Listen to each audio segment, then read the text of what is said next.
முத்து சொன்னதுனால நம்ம மீனா வந்து அந்த வீட்டு பக்கத்தில் பணத்தை ஏமாத்துனவங்க இந்த இடத்துல தான் இருக்காங்கன்னு போய் விசாரிக்க போயிட்டு அந்த இடத்துல பூ கேட்கறதுக்காண்டி யதார்த்தமாக உங்களுக்கு பூ வேணும்னா எங்கள்கிட்ட ஆர்டர் கொடுங்க சார் எதுனா நான் பண்ணித்தரேன் அப்படின்னு மீனா அவங்ககிட்ட சொன்னவும் சரி என் வீட்டம்மா வெளியே போயிருக்காங்க வந்தோடனே நான் சொல்கிறேன் அப்படின்னு சொல்லிட்டு வெளியே வந்துடுறாங்க. வெளியே வந்தோடனே இவங்கள பார்த்துட்டு நம்ம சிந்தாமணிக்கு பயங்கரமாக கோவம் வருது.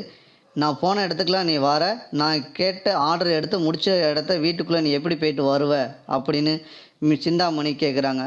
அவங்க வீட்டில் என்ன ஃபங்க்ஷன்னு எனக்கு எப்படி தெரியும் அப்படின்னு இப்போ நீங்கள் என்ன சொல்கிறீங்கன்னா இவங்க வீட்டில் ஃபங்க்ஷன் இருக்குன்னு சொல்கிறீங்கன்னு அப்படின்னு நிஜமாகவே உள்ளே போயிடுறாங்க. உள்ளே போய் பார்த்தீங்கன்னா ஆர்டரையும் கேட்குற மாதிரி கேட்டுட்டு வெளியே வந்துடுறாங்க. வந்தோடனே முத்து நம்ம மீனாவை பார்க்க வராங்க. யதார்த்தமாக அந்த இடத்துல விசாரிச்சுட்டு என்ன ஆகுதுன்னு பார்க்குது. வரக்கூடிய டைமிங்கில் அந்த இடத்துல இந்த சைடில் பார்த்தீங்கன்னா நம்ம சிந்தாமணி பயங்கரமாக இதான் உன் புருஷனா அப்படின்னு உன் புருஷன் என்ன டிரைவர் தான் ஓட்டுறானா இவங்க பெற்ற அம்மா ரொம்ப புத்திசாலியாக தான் இருப்பா அவளுக்கு இப்படி ஒரு மருமகளை ஊர்மையை விட்ருக்கா அப்படின்னு மாதிரி நம்ம சிந்தாமணி தரக்குறைவாக பேசுகிறாங்க. அந்த சைடில் பார்த்தீங்கன்னா உடனே வந்து முத்துக்கு கோவம் வருது. கோவம் வந்தோன்னு நீ சொன்ன மீனா நம்ம வீட்டில் வில்லியோட இவ மோசமாக வில்லியாக இருக்கவளுக்கு உனக்கு சுற்றி சுற்றி வில்லியாக தான் இருக்காங்களோ அப்படின்னு மீனாவை பார்த்து நம்ம முத்து கேட்குறாரு.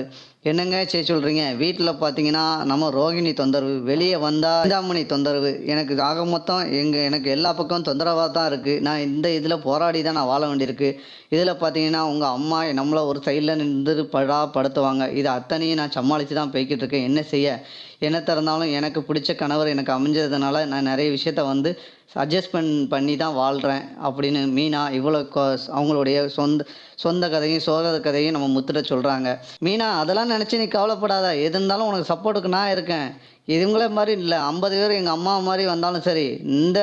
இந்த சிந்தாமணி பொம்பளைலாம் ஒரு பொம்பளையா, இவெல்லாம் வந்து ரவுடிஸ், இவளுக்கு மேலெல்லாம் ரவுடிஸ்லாம் நம்ம பார்த்து தான் வந்திருக்கோம்.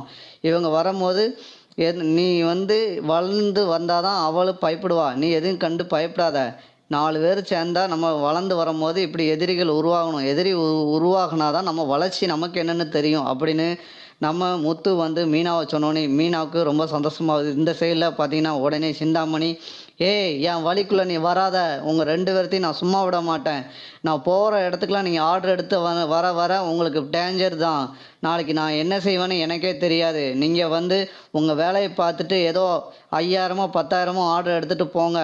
2000 2500 பூ விற்கிற பொம்பளையால் நான் 10 லட்ச ரூபா 20 லட்ச ரூபா வச்சு நான் வந்து ஒவ்வொரு மண்டபத்தையும் புக் பண்ணி ஒவ்வொரு விஷயத்தையும் செஞ்சுக்கிட்டு இருக்கேன்.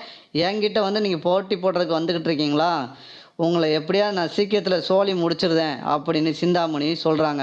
சொல்லி முடிச்சுட்டு மீனாவும் அவங்களும் வீட்டுக்கு கிளம்பி வராங்க. இங்கே வந்தோடனே மீனா வந்து ரோஹிணியை பார்த்து கேட்குறாங்க, நீங்கள் வந்து கடனை வாங்கிட்டு இப்போ நாங்கள் வந்து அடுத்தவங்க வீட்டுக்கெலாம் போயிட்டு வர வேண்டியிருக்கு, நாங்கள் வந்து பெரிய சங்கடத்தெல்லாம் அனுபவிக்க வேண்டியிருக்கு அப்படின்னு மீனா சொன்னோன்னே உடனே ரோஹிணி சொல்கிறாங்க, நாங்கள் பணத்தை வந்து வேணுக்குன்னா கொடுத்து ஏமாந்தோம் அப்படின்னு சொன்னோன்னே இந்த சில முத்து நீங்கள் 4 பக்கத்தில் விசாரிச்சிருந்தீங்கன்னா இவ்வளோ பிரச்சனை வந்திருக்குமா அப்படின்னு முத்து சொன்னோன்னே நீங்கள் கண்டுபிடிக்க முடிஞ்சால் கண்டுபிடிச்சி தாங்க, இல்லாட்டினா எங்களுக்கு எப்படினாலும் அந்த பணத்தை வாங்க தெரியும்னு ரோகிணி கோவத்தில் சொல்லிட்டு கிளம்பிடுறாங்க. அப்படி தான் நண்பர்களே அடுத்த எபிசோடு போகுது. இந்த வீடியோ உங்களுக்கு பிடிச்சிருந்தால் லைக் பண்ணுங்கள்.